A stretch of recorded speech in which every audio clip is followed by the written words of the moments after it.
Olá, pessoal! Chegou então o horário da nossa live hoje. Vamos ter como convidado aqui o Dr. José Carlos Festa, que é especialista em Direito do Trabalho e em Direito Bancário.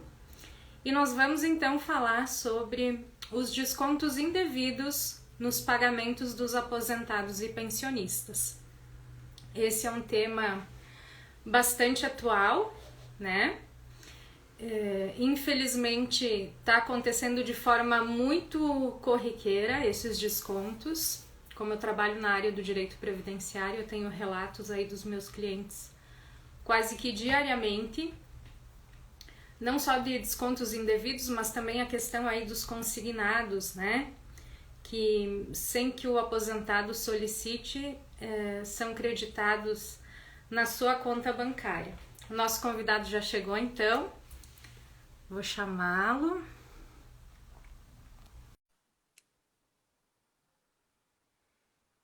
Estou te aguardando então, doutor. Ah, sim. Oi, doutora, tudo bem? Tudo bem? Funcionou. Funcionou. Tá cortando a imagem, não? Tá um pouquinho alto aí o teu telefone, mas a gente tá te vendo bem. O áudio tá muito alto? Não, o áudio tá bom. Alto que eu digo é a posição do telefone. Tá cortando a tua testa aí na imagem. Ah, agora tá melhor. Ah, melhorou agora. Melhorou. Tudo bem? Tudo, vamos ajustando aí. Tudo certo, tudo certo, tudo Eu certo. fiz A então colega uma chegou. Oi, Pazão. Eu fiz então uma breve introdução, enquanto a gente espera o Perfeito. pessoal entrar aí na live, né? Certo. Comentando sobre o tema e te apresentei brevemente, mas eu gostaria que tu falasse um pouquinho mais de ti, né, colega?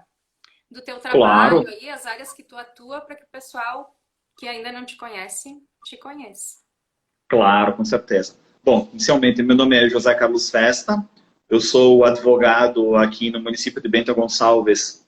Colei grau desde em dezembro de 2015, desde então eu venho atuando. Atuo praticamente na área civil, com ênfase em direito de consumidor e alguma coisa com direito trabalhista. E como eu sempre atuei muito em questão de direito empresarial, surgiu esse viés da utilização de me especializar no direito bancário. Por quê? Porque sempre se fazia muitas defesas em questão de execuções, a situação bem típica. A empresa está devendo, tem um contrato bancário para revisar. Eu acabava pegando sempre esse nicho dentro do escritório onde eu trabalhava e eu acabei adquirindo gosto e acabei me especializando, fui buscando maiores informações e acabei trabalhando, atuo praticamente nessa área muito forte. A gente trabalha praticamente com toda a questão atrelada do direito de consumidor juntamente com o direito bancário, no que seria o abuso das instituições bancárias, tanto num atendimento, num contrato, num posicionamento que ela vai dar para um cliente que ele vai restar prejudicado, certo? Então, eu comecei a pegar o viés e eu continuo atuando nessa área. E como até o próprio tema da live, começaram a surgir algumas demandas, inicialmente bem pontuais, sobre um aposentado que um pensionista procurava: doutor, estou tendo um desconto indevido, não contratei esse empréstimo. Olha, entrou 3 mil na minha conta, não sei de onde é que veio. E o pessoal se assusta. Muitos que não têm tanto conhecimento, discernimento, acabam confundindo como se fosse um pré-benefício, um brinde do INSS ou um 13º, só que na verdade eles estão sendo lesionados. Ótimo. Isso acaba ocorrendo isso, certo?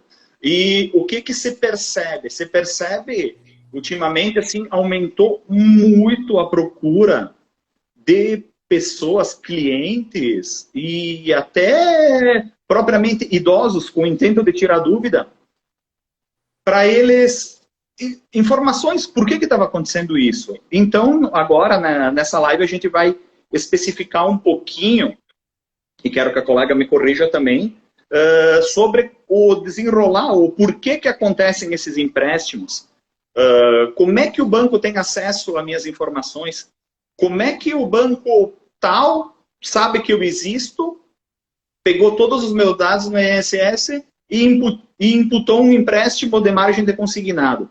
Como é que acontece isso? Acho que no primeiro momento eu vou fazer um tópico até para entrar, porque isso a colega sabe, a lei previdenciária, ela permite um desconto de até 30% para empréstimos, ou seja, se o aposentado ou pensionista ele ganha um rendimento, vou chutar o valor de R$1.000, ele pode consignar até R$300, que seria 30%, o limite para ele buscar empréstimos em instituições financeiras com juros de aporte de até 2,5% ao mês, determinado isso dentro da própria instrução normativa do INSS. O que acontece? Dentro desses 30%, é liberado mais uma margem de 5%, que é considerado como o RMC, que é a Reserva de Margem de Consignado. O que é esse RMC? É um cartão de crédito. Um cartão de crédito que tu faz um débito, tu vai pagando ele mensalmente e tu tem um valor X. Vamos supor um limite de 1.200, 1.500, 2.000, conforme o teu rendimento, e vai ser descontado o limite de parcela de 5%. Ele sempre vai ficar limitado no 5%. Ou seja, 30% do consignado, mais 5% do cartão. E o que acontece? Recentemente teve alteração, ano passado, por causa da pandemia, e até por causa da questão de crédito, de fomentar mais crédito, de haver mais movimentação financeira, o governo, ele, através da lei 14.131, ele disponibilizou uma margem de crédito maior. Ele ampliou para 35%, com mais 5% de reserva de consignado, que daria 40%. E isso ficou vigente até dia 31 de dezembro. Agora essa medida foi revogada e voltou a atuar os 30% mais os 5%. E o que acontece? Com isso, os próprios bancos, eles disponibilizam, junto com o INSS, uma transmissão de informações. Ou seja, no momento que você faz a tua aposentadoria, que vem a carta de concessão, tu tem que indicar uma instituição bancária. Por mais que tu não tenha uma instituição bancária, tu vai ter que inserir um ponto de pagamento. Porque a gente sabe que hoje em dia o Brasil não é coberto 100% por rede bancária. Tu pega as questões, por exemplo, do norte, do nordeste, tem lugares, os ribeirinhos, não existe esse caixa. Então existem as ordens de pagamento. Mas tu é obrigado a informar uma instituição bancária. Quando tu informa... Um adendo, oi, colega. Claro. Tu já entrou aí no tema com tudo, né? Primeiro, te agradecer por ter aceitado o convite, como tu já colocou, né? Cada vez mais corriqueiro essas situações. Eu, como trabalho fortemente na área previdenciária, recebo o relato quase que diário dos clientes dessas situações, né? Por isso a live, justamente com a ideia de esclarecer o que está acontecendo. Quanto a essa indicação do banco, onde o segurado vai receber o benefício, no momento em que a gente faz o requerimento, a gente já tem lá que selecionar o local. Mas nem sempre o INSS respeita isso, né? O primeiro saque do aposentado, do pensionista, ele acaba sendo no banco que tem convênio com a autarquia naquele momento, tá? Então, nem sempre se respeita muito isso. E o que acontece muitas vezes é que antes de receber a carta de concessão, especialmente quando a gente consegue obter o benefício na via judicial, o INSS implanta o benefício e demora algum tempo até informar isso no processo para que a gente tenha conhecimento. Perfeito. Mas antes que isso aconteça, a financeira já entra em contato com o aposentado para oferecer algum serviço. Então, com certeza, eles têm acesso aos dados de uma forma questionável, né? Exatamente. Que é essa parte que agora que eu ia fazer o adendo. No momento que tu abre uma conta bancária, tem uma cláusula que você não conhece. 90% do pessoal não conhece. Que se chama compartilhamento de informações. Tu está autorizando o Banco Central a compartilhar informações. E o que é esse compartilhamento de informações? Qualquer banco que achar o teu CPF, os teus rendimentos, que possa trazer um lucro para eles, eles vão te ligar. Eles vão tentar te empurrar um cartão de crédito. Eles vão tentar buscar. Por quê? Porque Porque banco ganha dinheiro emprestando dinheiro. E o que acontece nesse meio tempo? Tu tens uma aposentadoria, tu tem uma renda estável que o governo garante todo mês. Então, para o banco é uma ótima fonte. Ele ganha juro em cima de um valor de empréstimo que ele concede, que ele sabe que ele vai receber essa dívida. A não ser que tu questione isso, está perfeito. Ele vai continuar descontando do teu benefício e ele vai estar ganhando esse percentual de juros em cima do empréstimo que ele ganha, mensal, enfim, a forma de capitalização, a forma de correção que não convém ao momento entrar. Mas o que acontece? Por que acontece tanto empréstimo, colega? Por que está acontecendo tanta contratação indevida? Contratação indevida não. Tanto empréstimo indevido caindo, assim, de bandeja para os aposentados. Simplesmente porque o INSS tem uma parceria com as instituições financeiras que ele fornece. E as instituições financeiras podem averbar esse desconto diretamente na folha de pagamento. E hoje, considerando que nós temos um sistema bancário extremamente complexo no Brasil, onde aproximadamente tem alguns bancos, eu não sei a colega mais ou menos imagina quantos bancos, quantas instituições financeiras tem no país? Eu até ia pedir para que tu colocasse, doutor, esse número, né? Que numa conversa que tu colocou e eu fiquei assustada, não imaginava que eram tantos. Mas mais ou menos tu tens uma ideia assim, aproximadamente, não? Não tenho ideia. Hoje são 601 instituições financeiras, mais 50 fintechs. Fintechs é o quê? Banco C6, o mais famoso que é o Nubank, e algumas outras instituições, Banco BV Financeira também, que são contas digitais. Ou seja, tu não tem banco, tu tem um banco digital no teu celular. Tu tem a maioria das informações, mas não existe um banco físico, não tem uma agência física para você ir e para você fazer o saque desse valor. Então, geralmente, eles acabam utilizando um convênio com a rede Banco 24 horas, que geralmente nos shoppings ou até alguns bancos têm esse dispositivo mediante pagamento de uma taxa. Mas o que acontece na questão dos aposentados? Geralmente, que é o início de toda a situação, o aposentado ou pensionista necessita de um empréstimo. Aí ele busca a instituição financeira dele, da confiança dele, e ele contrata esse serviço. Quando ele contrata esse serviço, que ele assina o contrato, ele está replicando todas as informações para o sistema. Não sei de que forma, que daí também tem uma questão até de falsários.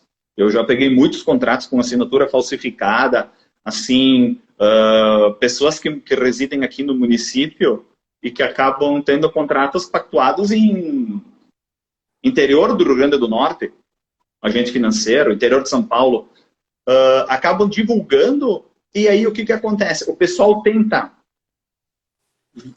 revestir isso de legalidade para imputar um empréstimo. Por quê? Porque eles ganham comissão em cima da venda do produto. Inclusive agora com os meios digitais, né, colega? Essas fraudes ficaram ainda mais facilitadas, me parece, né? Porque com já certeza, nem tem mais a assinatura, tem outras formas de validar, né? Tem agora a questão aí da selfie, que também está abrindo margem para muitas fraudes. Então isso tem facilitado aí a vida dos golpistas, né? Não, com certeza. E hoje em dia, com todo o acesso de informações que a internet te disponibiliza, é muito fácil tu acessar hoje um cadastro, claro, com uma informação ou com o caminho pré-direcionado, lógico, né? Até pela questão do dever de informação, que isso não pode ser tornado a público. Tu buscar dados como cópia de CPF, endereço, aí tu tem acesso à identidade da pessoa. Com a identidade tu tem a foto, a fotografia. Com essa fotografia, tu consegue gerar, em tese, um contrato assinado digitalmente falso, com numeração de IP falsa, que vai acabar colocando o pensionista, o aposentado, numa situação de desvantagem. E são situações assim. Você pega alguns clientes que eles possuem, num único cliente, eles têm 10, 12 empréstimos consignados que eles não contrataram. E o que acontece? Como limita 30%, o fraudador ele tenta jogar a parcela dentro que inclui. Como eu poderia te dizer, vamos supor, um empréstimo de R$450 para ser pago em 84 vezes de R$7,25. Uma coisa assim que, em sã consciência, a 95% das pessoas não vão fazer isso. Não vão contratar esse empréstimo. Só que a pessoa não sabe. A pessoa não percebe isso. E quando vê, está caindo na conta. E muitos pensam, principalmente quando vem fim de ano, pensa que é acréscimo de 13º. Alguns que declaram imposto de renda pensam que é restituição de imposto de renda. Outros entendem que esse valor foi compensado por alguém, mas nunca que foi do empréstimo. E quando eles descobrem, já está 3, 4, 5 parcelas. Às vezes está descontando até um ano, 2 anos. E aí vem a questão, colega. O que fazer numa situação dessas? O que pode ser feito? Sem falar, doutor José Carlos, que eu já tive um cliente na situação que ele não acompanhava a movimentação da conta bancária. A aposentadoria para ele era uma reserva, né? Era uma aplicação financeira. Então ele teve lá o crédito do empréstimo e ele foi perceber isso, mas muito tempo depois. E aí já tinha havido o desconto de muitas parcelas, onde o valor final ia praticamente triplicar, né? Aquele valor que foi creditado na conta dele. Então, muitas pessoas demoram a perceber, né? Outras percebem só quando já tem o desconto. E aí, quando é um valor pequenininho, acaba mesmo pensando, é alguma tarifa, alguma taxa do banco. Leva bastante tempo para perceber. Então, eu gostaria que o senhor falasse não só do que pode ser feito, mas também dos cuidados, né, que as pessoas podem adotar para evitar esse tipo de fraude. Eu digo uma fraude, porque se a pessoa não solicitou, né? Não, com certeza. E o interessante, entrando um pouco nesse adendo da questão de fraude, todo banco, toda instituição financeira, ela tem o dever de informação. E isso está lapidado no Código de Defesa do Consumidor, em 3 artigos, inclusive um deles foi ratificado pela lei do superendividamento. E existe uma resolução do Banco Central que ela obriga todas as instituições financeiras a implantar sistema de segurança cibernético a fim de proteger os dados. Isso existe desde 2007, muito antes da Lei Geral de Proteção de Dados, para a questão de proteger os dados do cliente e, ao mesmo tempo, respeitem a privacidade, dever de privacidade, né? O sigilo da informação que todo o cliente, que todo cidadão tem. E o que acontece? Nesse caso, os clientes, às vezes, procuram essas financeiras, eu diria assim, os agentes financeiros. Tem uma aqui na cidade muito famosa, que é a Crediare, que o que acontece? Eles trabalham com vários bancos, eles trabalham com várias instituições financeiras. Então, chega lá o aposentado, o pensionista, ele quer fazer um empréstimo de R$2.000. Geralmente o pessoal faz de valor cheio, não faz com valor quebrado. Isso é praxe. Quando tu olha um empréstimo que ele é de valor quebrado, porque tem algum problema, né? Isso é garantido. E ele acaba compartilhando todos os dados porque ele acaba autorizando. Quando ele autoriza, a transmissão de informação acaba sendo hackeada. Acontece isso bastante. Por um terceiro. E, às vezes, tu tem funcionários da instituição financeira, não estou falando do pessoal daqui da cidade, por favor, dentro do próprio banco ou algum agente financeiro de má fé, que compartilha ou vende essas informações para terceiros, para o pessoal aplicar isso. E aí o pessoal munidos, então, de RG falso, assinatura falsificada, documento clonado, documento copiado, numeração de IP falsificada, documentos, verificação digital falsificada, assinatura digital falsificada, que, para tentar provar a veracidade, acabam forjando esse empréstimo. E para revestir de legalidade mais ainda, colega, eles depositam esse valor na conta que aparece lá no benefício previdenciário, ou às vezes eles emitem uma ordem de pagamento quando essa pessoa não tem conta corrente ou recebe em espécie, que muitos vão na boca da lotérica e recebem em dinheiro, não tem conta corrente. Tem só uma conta para receber a aposentadoria, então existe uma ordem de pagamento também.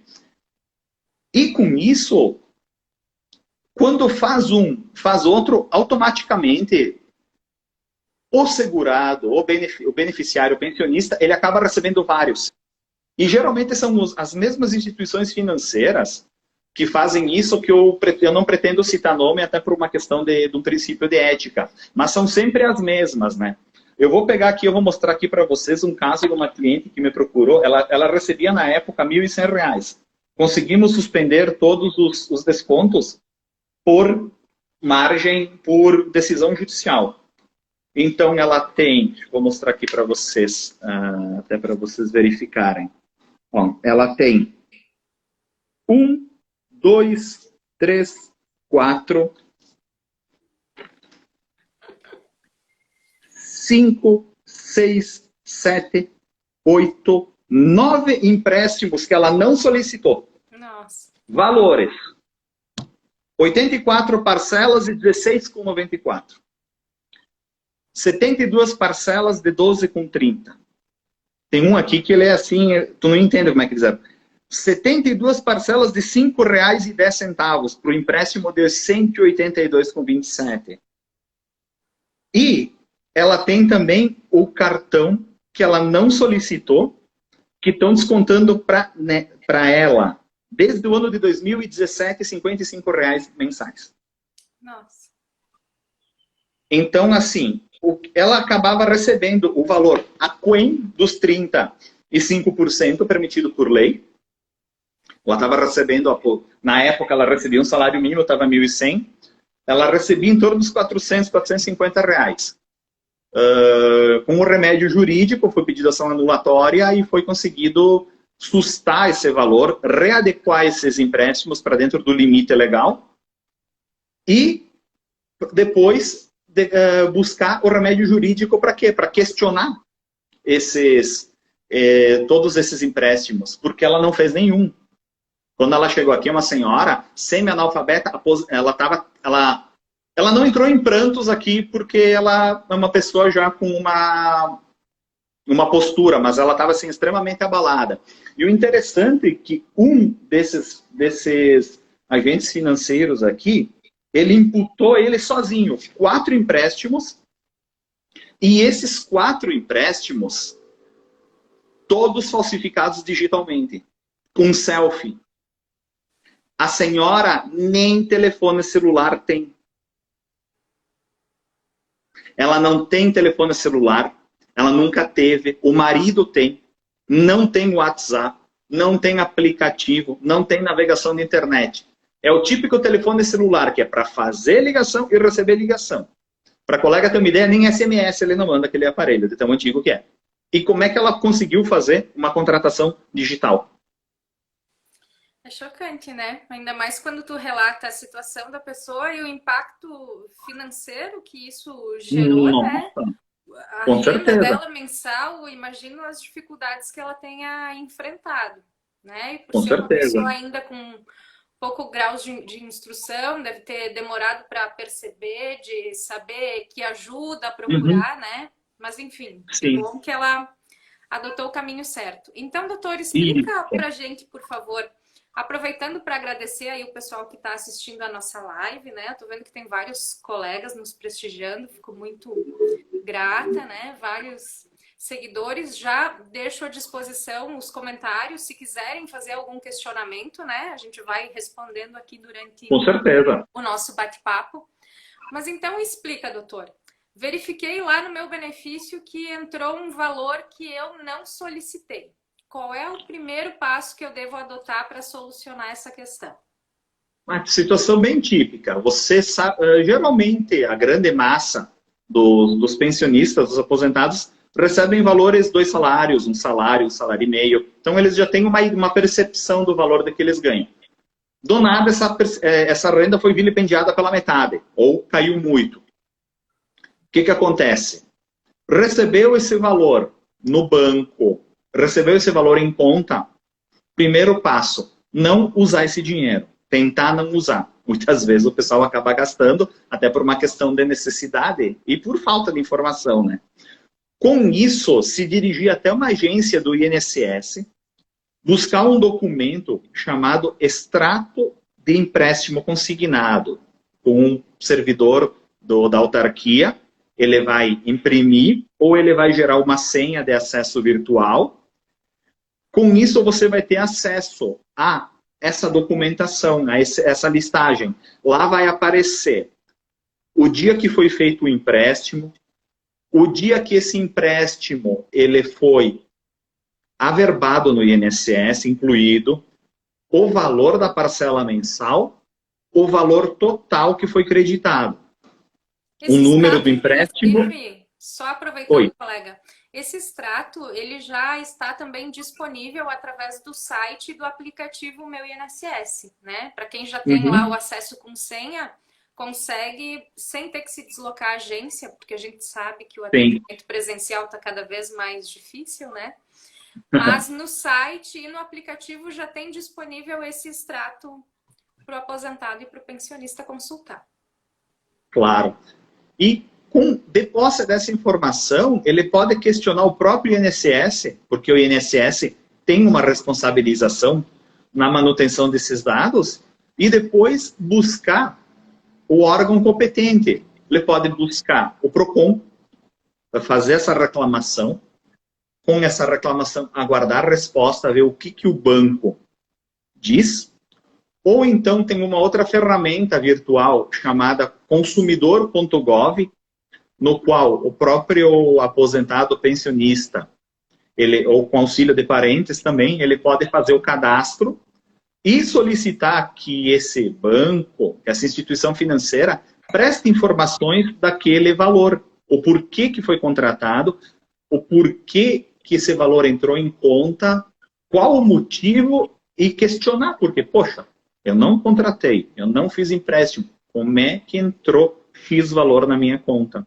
E agora eu tenho uma parcela mensal de R$100 para mim pagar em 72 vezes. Ou seja, eu ficar 6 anos pagando uma coisa que eu não fiz e que o juro vai praticamente dobrar o valor desse valor de empréstimo. Aí, aguardar... relato, colega, desculpa te interromper, mas Sim. tem até um relato aí nos comentários, né? O Leandro Spetti é meu cliente. Tá citando aí que a mãe dele recebeu uma chamada de um banco, que ele até colocou o nome, né? E fizeram um empréstimo de R$700 para pagar em 8 anos. Liguei para eles e me mandaram a gravação. Ela não tinha entendido direito e acabou aceitando. Ele questiona se tem como cancelar isso. Tem, existe como cancelar. Que é justamente esse procedimento que tu estás explicando aí, né? De providenciar o extrato e procurar o PROCON ou fazer a reclamação online. Depois disso, pelo site consumidor.gov. Não, capaz, esqueçam bater papo, bem tranquilo. A pessoa também pode, aí de repente, numa dessas, até com o auxílio do seu advogado de preferência, fazer uma notificação extrajudicial para o banco. Pode ser feito também. Desde que haja uma tentativa de resolução via extrajudicial. Tem que haver a tentativa extrajudicial. E por que eu te falo que tem que ter? Porque antes de tu adentrar num litígio, o próprio Poder Judiciário entende que tu tens que tentar fazer essa conciliação ou essa tentativa na via extrajudicial. O que ocorre na prática? O aposentado manda a notificação, ele vai no PROCON, ele faz a reclamação do consumidor.gov, vem texto padrão. esta contratação respeita as normas do Banco Central, está revestida de legalidade. Favor ligar para o 0800 tal, tal, no horário da sua preferência para fazer um contato. Ou então tem uma instituição financeira, que ela é tão descarada, eu digo descarada, que o que acontece? Eles têm uma resposta padrão. Entendemos não haver ilegalidade na contratação do seu empréstimo. De toda sorte, caso você queira encerrar essa contratação, lhe enviamos um boleto para que faça a quitação do valor e, ao mesmo tempo, será finalizado. Nessa cliente que eu mostrei, olha só a vigarice, vigarice, sabe? Quando tu começa a lidar com isso, é algo assim que tu não tem como tu não te envolver.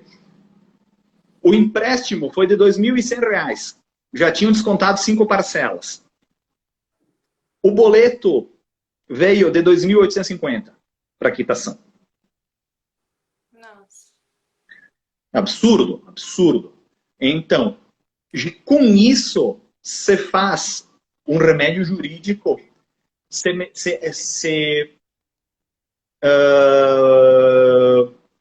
procura o Poder Judiciário com uma ação pedindo a nulidade do contrato, pedindo a suspensão dos descontos em caráter liminar, até que se discuta e se verifique a veracidade. O que seria esse desconto liminar? Tu entra com ação e tu pede para o juiz determinar o INSS e a instituição financeira para que pare imediatamente de descontar o valor mensal, porque tu não reconhece. E o que acontece? Hoje tem um entendimento já consolidado no Superior Tribunal de Justiça, inclusive tem um tema de entendimento, que é o tema 1061, que o que acontece? No momento que o cliente, ele impugnar a assinatura, ou ele disser, esse contrato eu não fiz, esse contrato não é meu, esse contrato não sei de onde é que surgiu.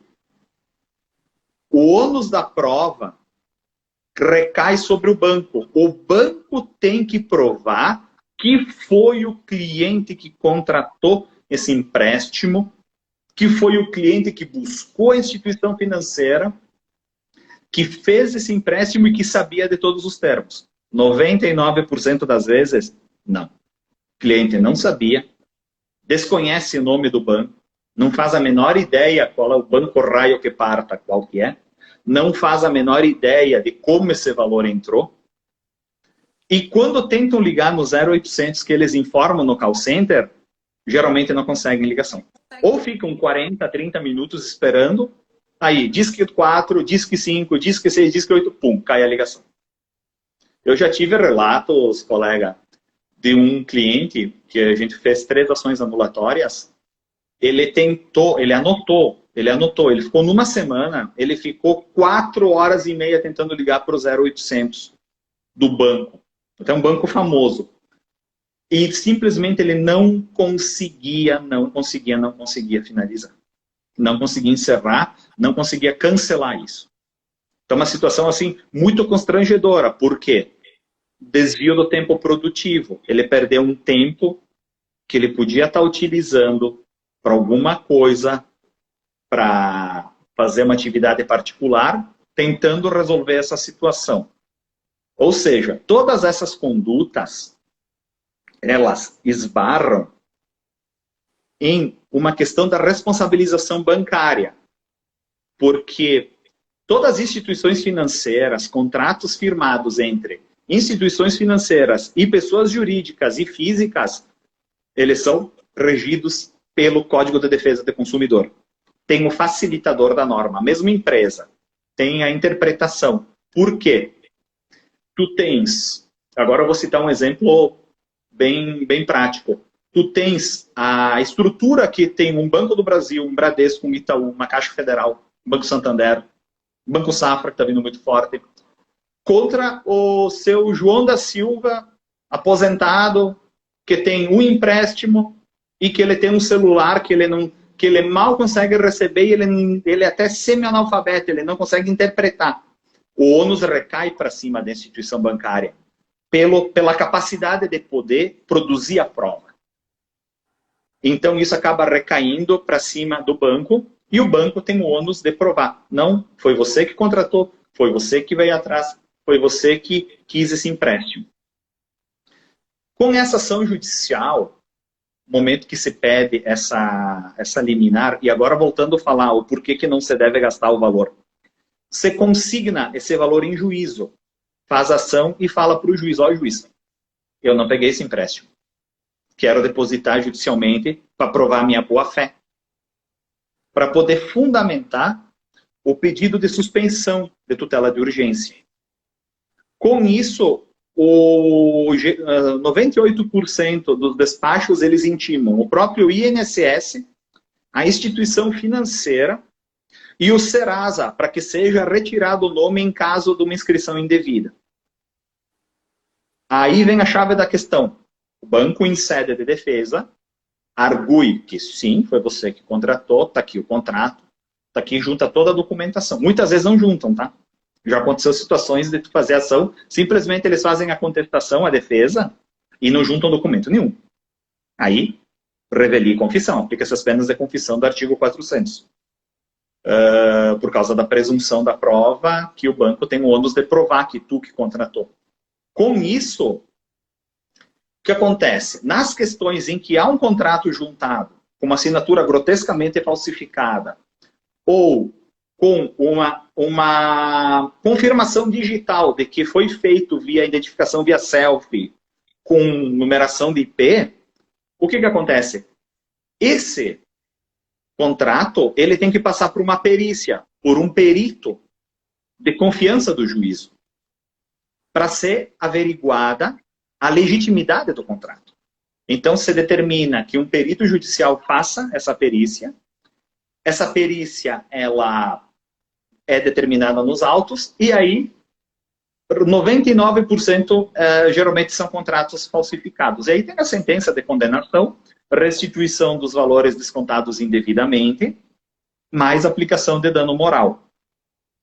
E eu até entendo que o Poder Judiciário ele aplica um dano moral baixo, porque ele indiretamente ele está passando uma mensagem para os bancos para continuarem fazendo isso. Porque se tivesse uma coação um pouco maior, que tivesse um meio de reprimir isso, acredito que toda essa questão ela acabaria reduzindo. Mas, diante pelos meios eletrônicos, pela facilidade de acesso de dados que se tem hoje em dia, e até pela própria, eu diria assim, inocência dos aposentados e pensionistas, né? Porque eles vão fazer geralmente esse tipo de transação em pessoas que têm pouco conhecimento, pouca cultura, trabalhadores humildes que com muito esforço conseguiram ter aquela aposentadoria para terminar, ter um resquício de vida digno, e acabam tendo toda essa problemática para ter que resolver. E o que acontece? As condenações existem condenações, claro, mas elas são brandas, então acaba favorecendo esse tipo de prática. E é cada vez mais recorrente, sabe? É um absurdo, né? Devia ser, com certeza, maior, até para coibir, que chega a ser uma prática criminosa, né? É absurdo. Exatamente. O Ministério Público do Estado da Paraíba fez uma ação civil pública para que os bancos fossem compelidos, todos os bancos que têm denúncia de contratos, tipo uma multa absurda, só não sei, 1 milhão ou 2 milhões de reais. Mas o que acontece? Tu pega um banco que nem o Bradesco, que no semestre passado teve um lucro líquido de 237 bilhões de reais. Eles vão pagar 1 milhão de multa tranquilamente e vão continuar fazendo. Não vai parar. Né? Continuar com a prática. Com certeza, para eles é muito mais lucrativo. Mas aí o que acontece? Então, recapitulando, quando o aposentado, colega, ou pensionista, que ele desconfiar que tem algum desconto, ou que, mas esse valor não está batendo, procura o INSS, via física, via plataforma digital, se tiver acesso, porque nem todos têm acesso à internet, né? Questiona, verifica, vê se tem empréstimos, vê se tem algum cartão, algum produto que ele não contratou. Às vezes o próprio banco no qual ele tem a conta corrente há 30, 40 anos, coloca um produto, coloca um crédito, um seguro prestamista, enfim, verifica, consulta isso e busca o direito. Não deixa a coisa acontecer ao Deus dará. Busca o quanto antes. Procure Procon. Tente fazer uma notificação no consumidor.gov. Ou então, se a pessoa tem uma dificuldade, ou a pessoa tem receio, porque muitos têm receio, eles têm medo de buscar essa discussão, eles têm medo de ir atrás, porque são pessoas que não foram criadas na cultura do litígio. São pessoas humildes, de boa fé, que simplesmente querem aproveitar a aposentadoria o resto de vida, os anos faltantes, certo? E o que acontece? Procura um advogado da tua confiança. Paga a consulta, tira essa dúvida, te orienta com um profissional que vai poder te dar informação, que vai poder te ajudar. Porque o que acontece? Quanto mais se inibir essa prática, a tendência é não ocorrer. No momento que um aposentado, pensionista, ele tem um contrato do que aparece no extrato de consignado, suspenso por ação judicial, automaticamente os bancos não buscam mais fazer novos empréstimos para aquela pessoa.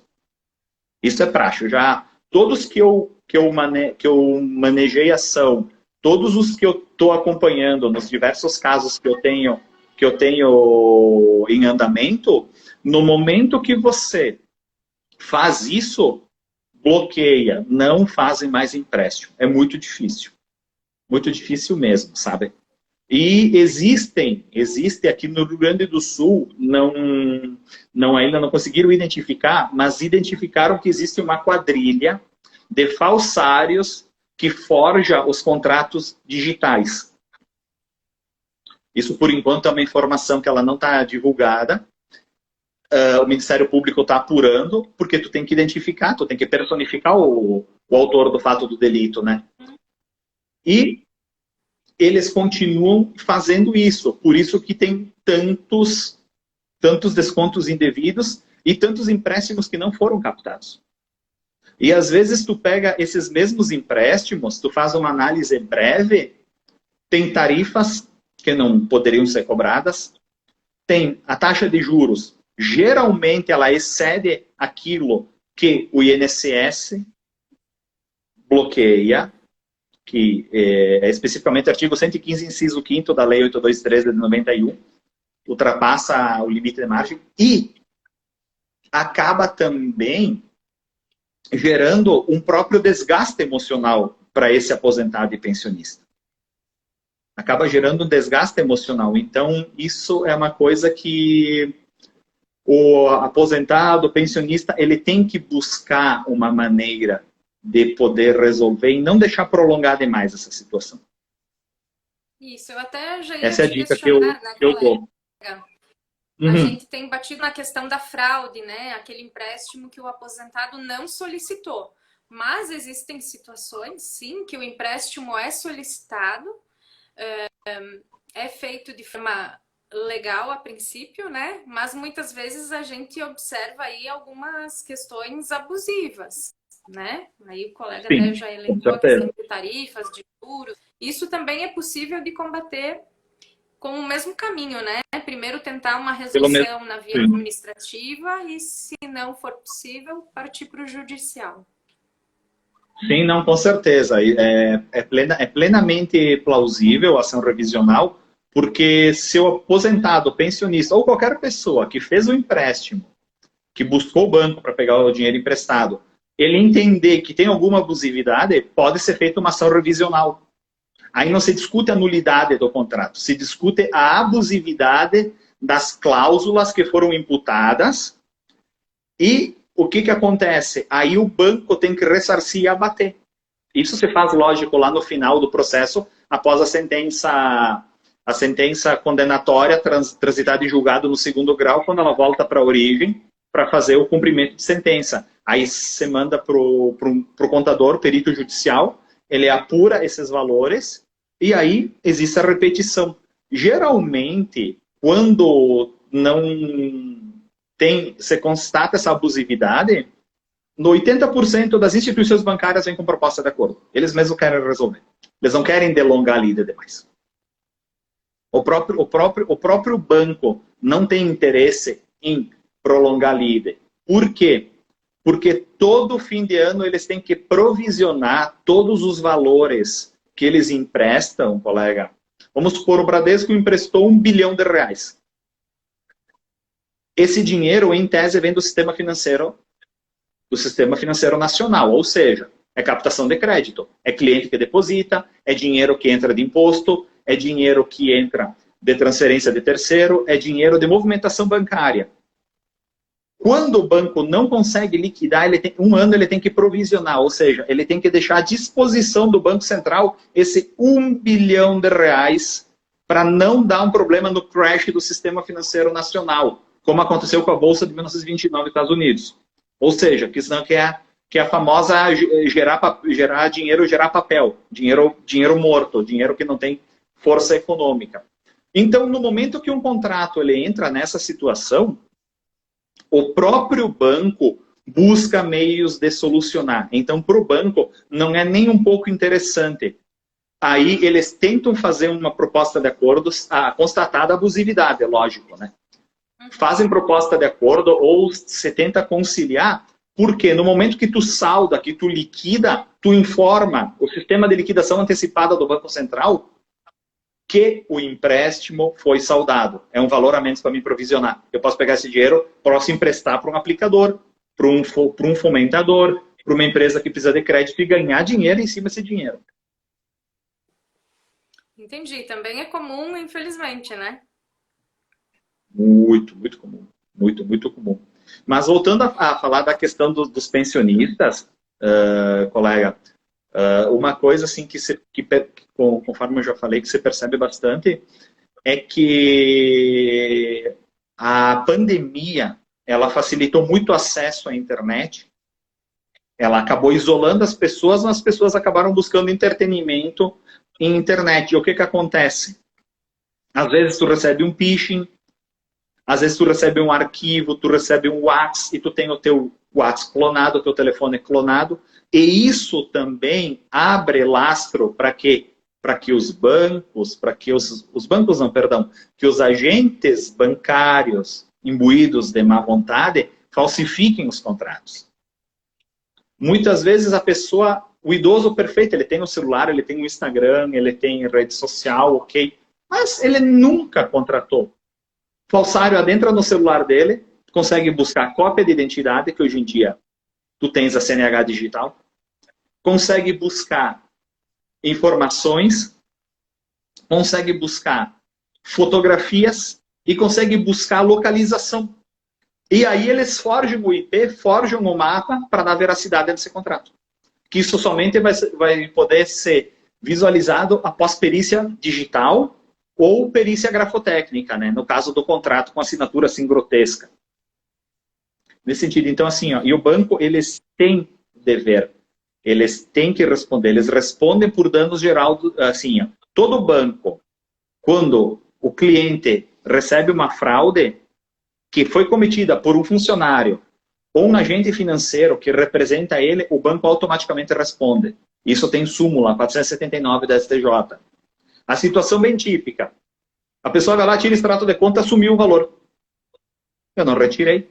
Aí o banco verifica que foi feito um saque lá na lotérica de Pinhalzinho, no interior de Santa Catarina. E o cidadão nunca saiu daqui da cidade. O agente, o banco, vai pagar, vai ser responsabilizado. Tanto que quando ocorrem essas situações, o próprio gerente dá um jeito de pegar, de saldar. Eles mesmos, eles repõem esse valor, porque sabe que isso é uma prática que o banco vai ser responsabilizado. E não é só o banco, todas as instituições financeiras. Então, vamos supor que a colega fosse uma agente financeira do Banco X e está vendendo empréstimo. Vendeu um empréstimo 2, mas não conseguiu atingir a meta de 10, 15 empréstimos. Tenho que bater a meta. Tenho acesso a dados. Tem cliente que tem margem consignada. O prato está cheio e a cama pro crime está pronta. faz empréstimo e vai disparando. O que acontece? O banco vai ser responsabilizado automaticamente pela fraude causada por terceiro, ou a instituição financeira, ou o banco, enfim, ele é responsabilizado. O assunto rende, né, colega? Mas a gente tem aí 5 minutinhos que eu vou deixar para as tuas considerações finais. Eu só queria acrescentar que, além do banco, das instituições financeiras, já está havendo aí uma movimentação no judiciário, né? Alguns juízes já entendem que o INSS também responde, né? Especialmente naqueles casos em que a fraude foi cometida numa instituição diferente daquela onde o segurado recebe o benefício, né? Porque afinal é o INSS que deveria reter essas informações, né? E verificar a autenticidade daquela contratação para ir liberar os valores ou não. Então o judiciário também está avançando bastante nesses casos, né? Sim. Eu vejo que sim, é uma corrente até para... Eu agradeço os esclarecimentos, pode se despedir. Eu vejo que é uma corrente que vai se responsabilizar o INSS, porque no momento que o INSS ele dá abertura para as instituições financeiras ter acesso ao banco de dados, automaticamente ele tem responsabilização com o mau uso desses dados. Então a tendência é sim que se responsabilize o INSS, muito embora alguns juízes sejam reticentes quanto à questão de responsabilizar a autarquia. Eles preferem muito mais penalizar as instituições financeiras privadas do que propriamente a própria autarquia, o INSS. Mas eu vejo que isso vai ter uma modificação. Claro, e cada caso é um caso e precisa de uma análise individualizada, né? Para ver qual é a melhor estratégia para solucionar o problema daquele aposentado ou daquele pensionista. Sim, exatamente. Assim, cada caso é um caso e como cada vida é uma vida, né? Uma pessoa tem uma expectativa X, outro aposentado, outro pensionista tem uma expectativa X, e tu tem que imprimir um caráter um pouco humanitário, né? Porque aquela aposentadoria, aquele benefício é o sustento dele. Ele batalhou a vida inteira, é o resumo da vida dele, que agora, quando ele conseguiu se aposentar, ele vai usufruir e descansar, um descanso merecido. E por culpa de alguns fraudadores, essas pessoas acabam sendo prejudicadas, né? Verdade, muitas vezes é a única renda de uma família inteira. Com certeza. Às vezes tu tem uma família que depende dessa renda única. E isso faz falta, né? Porque 30% é considerado, tem né? Tem que olhar com carinho para cada uma dessas. Colega, te agradeço muito. O pessoal que prestigiou também agradeço. Se tiver alguma dúvida, quiser enviar até pelo direct, depois a gente vai respondendo. Perfeito. José Carlos Festa. Agradeço a oportunidade, colega, de vir aqui. Acho que a gente vai ter que marcar outra live para falar mais. Tá cortando um pouco, né? Acho que a chuva de tarde, o dia de tarde, acabou complicando um pouquinho a internet. Perfeito. Eu agradeço a oportunidade, colega, de poder compartilhar um pouco essas informações. Então, até uma próxima. E assim, surgindo alguma dúvida, pode passar para o Instagram da doutora Francesca aí, que a gente vai tentar auxiliar da melhor maneira possível. Com certeza. Obrigada, então. Boa noite a todos. Boa noite.